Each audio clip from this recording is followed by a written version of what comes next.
Beautiful. Welcome, everyone. We are live and back for another episode. Bram, you're the only one with me today from my normal crew of you and Arthur, but you are in Singapore today. You seem to be getting around everywhere. That's right, and hence the different attire than what I normally wear. It's the last shirt in my suitcase that I didn't plan to use. I know, Bram, you are normally in a suit and you're always looking swish, okay? So you're looking like you're on holidays now, which is beautiful.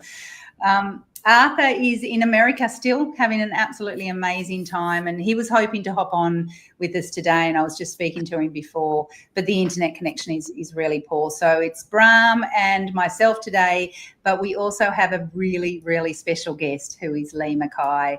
And Leigh Mackay is an executive manager at BUSSQ, and I've known Leigh now for I think about 5 years, Leigh, maybe a little bit longer.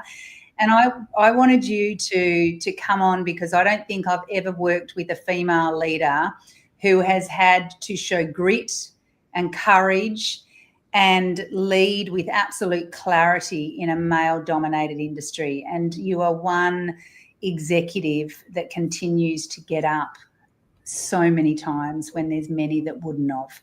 Okay, you have been an executive and in financial services for you've been with BUSSQ, I think, for over 9 years, but you've got a background in financial services. You used to run your own financial planning company and working with insurance distribution. But you absolutely, and one thing I've always loved about you, Leigh, is you've absolutely have this genuine passion for helping the people around you and helping your leaders to step up and become that next leader as well.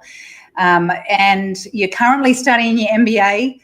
There's never a dull moment with you. You're on your 11th subject, but you're also focused on building your legacy at BUSSQ. What have I missed? What have I missed about you? Is there anything else that you had? No, I think you've pretty well captured it all.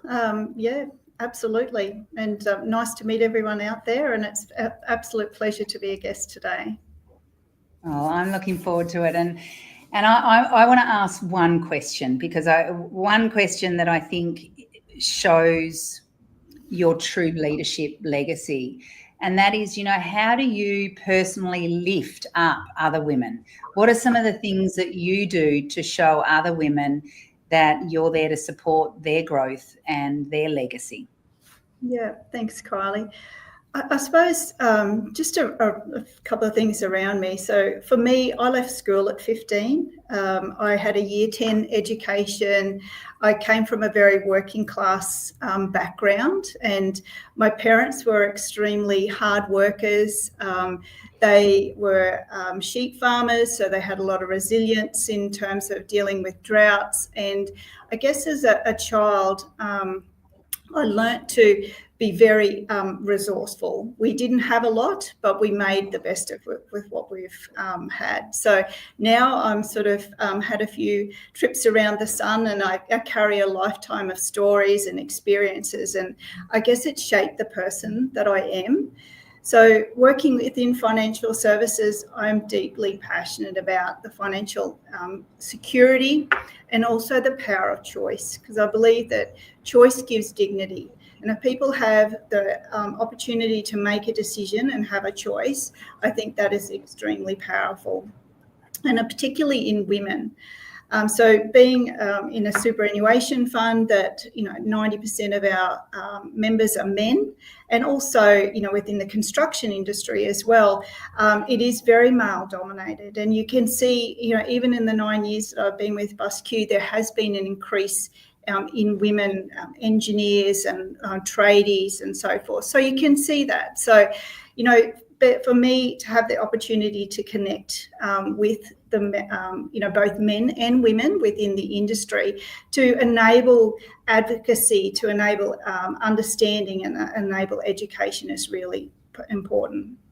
So for me, I've used those platforms to share stories of my heart and to show that it is possible to give hope And, feeling like you have a voice and a choice is really my message, that I want people to feel enabled. And I encourage them to stretch themselves, put their hand up and believe that they actually do deserve a seat at the table or a role in that company. So when I'm in those rooms, I really take it to my mission to really pull the seat up close to the table for myself, but also I want to pull other chairs up to the table and allow people to have a voice and feel that they've got the courage to be in a safe environment to speak and have their voice heard.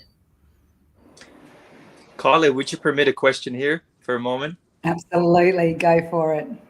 Leigh, I'd be keen to hear if Kylie was alluding to, how tough has been, challenges, getting down, getting up again.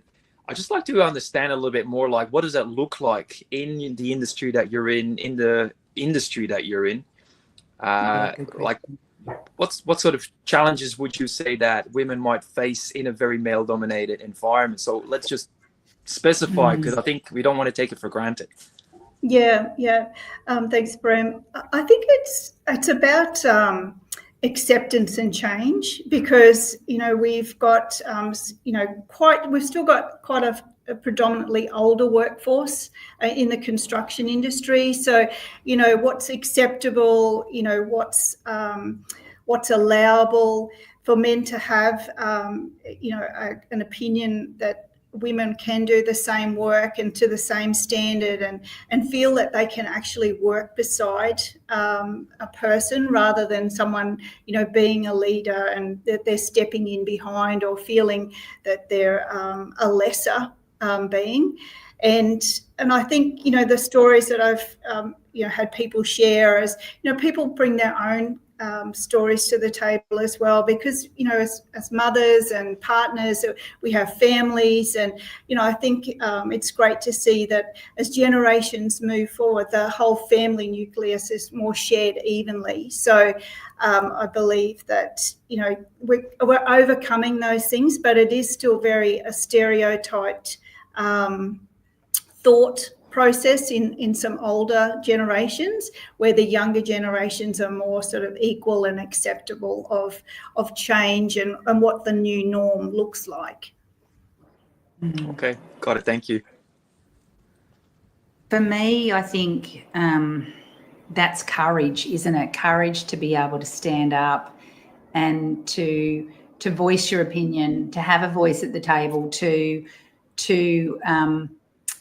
choose that courage over comfort, as Brene Brown would say, like, when we've always done it this way, but actually, what about this way, right? We see that with multi-generations workforces as well. We seem to think that because you're an older generation that you're not tech savvy, and you think the younger generation, well, you just want to innovate and not really think about the consequences. Whereas to me, I think it's this blending of this beautiful tapestry of these generations. And I think what I'm hearing you say is, how do we blend the males and the females in a male-dominated space? We can only do that if we lift women up, if we allow them a voice at the table, if the women choose courage over comfort to actually stand up for themselves and to say, actually, I think it can be done a different way. I know, Leigh, you've had lots of challenges, okay, throughout an executive career, no different to many executives, no different to Bram, business owners, CEOs, etc. I'm reading this great book at the moment, and I was only just talking to Arthur about it, called The Champion Mindset, and it's about the tennis coach, and I'm going to get it wrong, okay, so I won't even attempt to pronounce his name. But he talks about it being mindset. So we can have grit and we can have courage and we can, get up, but what is it that you have done from a behavior perspective, or even from a mindset perspective, that's got you up and out of bed, even when some days are hard? Yeah, I guess for me, it's the passion, and for me, have been able to share and give someone the opportunity to make a difference in their life. And if I make a difference whether it's now or in the future, especially within the superannuation environment. That's my passion. So that's what gets me up in the morning. That's why I love, being with our members and being with, being able to see light bulb moments, to be able to see people's shoulders drop because they've just been so tense about talking about something, and especially around financial security. People get very guarded about it because, they may have a different life's journeys and things have taken them different ways, and they may not be as successful as what they hoped they had. So being able to build that confidence and that trust for people to share that with you is really important, and being able to say, look, I think there's a solution here. And even if it's a small solution that gives them the ability to make a change and make a change for the future, then that is, I guess, what keeps me going, what keeps me driving into this role. And now that I lead a team of 18, it's really guiding them into being the best subject matter experts, being able to, themselves to lead in their roles with empathy and respect, and be able to really draw that information out of people, which is so personal and so raw, but they feel that connection that then we can help them. Yeah, nice. I'm pretty interested now in the stories that you share with your members, Leigh. Can you share a few? Yeah. So yeah, it's quite ironic. I'll go to a function and someone will come up and tap me on the arm and say, "G'day, Leigh. I remember you talking at a seminar 3 years ago, and I've been thinking about what you've been talking about." So, some of the stories that I talk about is with my family. I had a blended family, and my husband and myself, we raised 4 kids together, and sadly our relationship ended in divorce. And, that impacted me financially. And I was literally in my late 40s thinking, wow, now I really am on my own. How do I get my own financial security? How do I overcome my confidence issues? How do I, increase my education? How do I make a difference? So I guess they're the things that I draw on people, because I find that most people have those ups and downs. They've been parents, they've been partners, they've, if they haven't experienced a divorce, they have someone else that they can experience. If they haven't, had mental health issues, they know someone else. So the stories that I share are my own personal stories. And, sometimes a little part of me dies every time I tell that story. But then when people ask me questions and come up 3 years later, it revives that little part of me, because I've been able to make a difference. And it's really those how I've been able to overcome that financial insecurity that I had, and also my personal insecurity, to set myself a goal, put my eye on the prize, and then just tick off one thing at a time and not get so overwhelmed by it. Well done. Thinking about that, and you've been in business for a while, and you've also been you've also run your own business. What advice would you give to other female leaders around leadership, or what advice would you give even the up and coming female leaders around leadership? Yeah. Look, I think really finding your voice and owning your voice and being proud of your voice is really important, because I think if you have you really believe in yourself and what you are, I think you can really move forward and inspire others. you don't have to have all the answers to lead. You just need to be authentic. You need to be curious. You need to be open to learning. And that's certainly one of the things I found with my MBA, is being open to that learning. And I just think, wow, if I had this 25 years ago, what difference would that have made in my career progression? What difference would it have made in my thought processes? So people that I end up associating with and learning from. So I think, being able to share that, realizing that perfection isn't always going to be attainable. And I must admit, I am a perfectionist. So, I've really had to lower the bar sometimes and just sort of not beat myself over decisions that I've done. And really, looking at mistakes and not,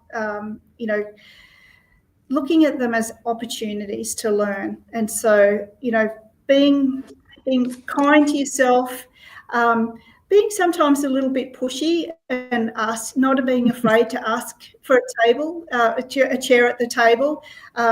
Even say, look, I bought my own chair. Here you go, snig up. I'm sitting beside you. So, I think sometimes and as I said, I'm not an alpha personality. I'm really a quiet sort of personality. But sometimes when you see things or hear things that just don't sit right with you, you need to just say, step aside, guys, because I want to give you a perspective from where I come from. So, well, then you ask for the table, right, instead of the chair. Yes. I like that. That's right. Yeah.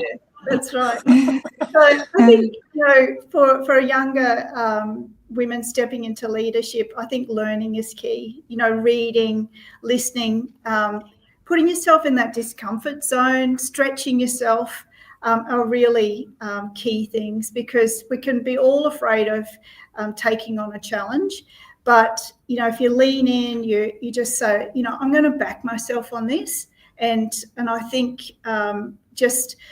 and I've seen different personalities, and you can see holes in the way that they talk and the information that you're providing, and you go, you know what, I think I can sit up there and say the same stories, but I can say them with conviction, and there's no holes in this because I know that this is a lived experience.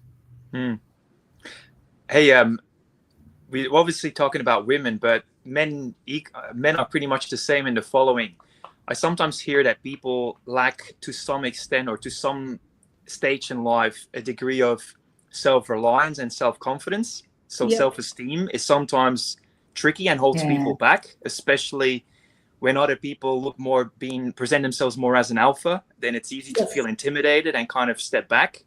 I like your story of conviction, backing oneself and all of the likes, but I'm wondering, when was that tipping point of yours along your journey when you didn't necessarily need to rely on, an education, a degree, a this, a that, whatever. Sometimes people think that an external thing will validate their self-worth. I'm wondering, what did you find to find you and have your voice?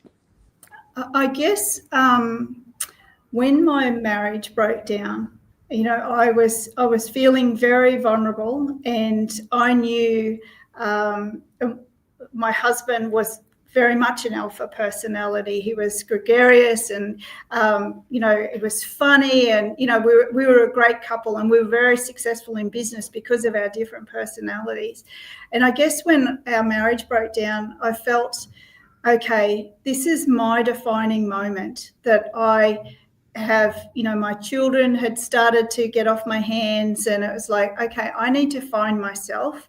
I need to find my true north, reassess my values, and set myself a plan. And yes, education and career was a part of that plan, but really having that defining moment that you've just drawn a line in the sand, Leigh. You can do this. You've got the courage. You've got the resilience. And think of all the things that you've been through and survived previously. This is your moment to shine. So that was literally 10 years ago that I've, been able to get off my knees and stand up and, throw my hands in the air and go, I've got this. And one of the key things that I did in those defining moments was one Saturday morning, I was feeling very down. I got up and I thought, I'm going to have to teach myself how to run today. So I downloaded the 0 to 5K app. In an 8 months' time, after that, the following year, I ran a half marathon. So it was just thinking, no, I can do this. I can have everything back in the line and I can control it again. High five. Well done. Yeah, absolutely. Absolutely. There's so much in what you said that just resonates with me, Leigh, and even some of those life moments, I think there's this, and it was interesting. I want to come back to something that Bram said too, because it was really interesting, the words you use, Bram. But, you talk about finding your purpose, finding your why. And then when you are truly purpose-driven, when you are passionate about what you do and why you do it, then the voice is easy to be heard, isn't it? Because we come from a place of belief, right? Belief in our message, belief in what we do. And I think, your passion around not only helping to financial services, helping the people to have the future they want, but also that leadership and supporting the leaders around you. I every time I'm working with a client, I want to know their values. And I'm sure this might be something you do, Bram, too, with your background. I want to know your values because our values help guide us. They help drive us and they help us with our purpose and our passion. So when you nail that, everything else becomes so much clearer and you can have a louder voice because you are actually more purpose-driven. I coach both males and females, so I don't just coach females, and I know you would be exactly the same, Bram. But it was really interesting what you said when you said the males also experience this, but you used a different word normally, and I don't know whether or not this is real or not, or whether or not I'm just picking up on the different language, but I normally hear women tell me they've got imposter syndrome. But what I just heard you say was the males, the self-esteem.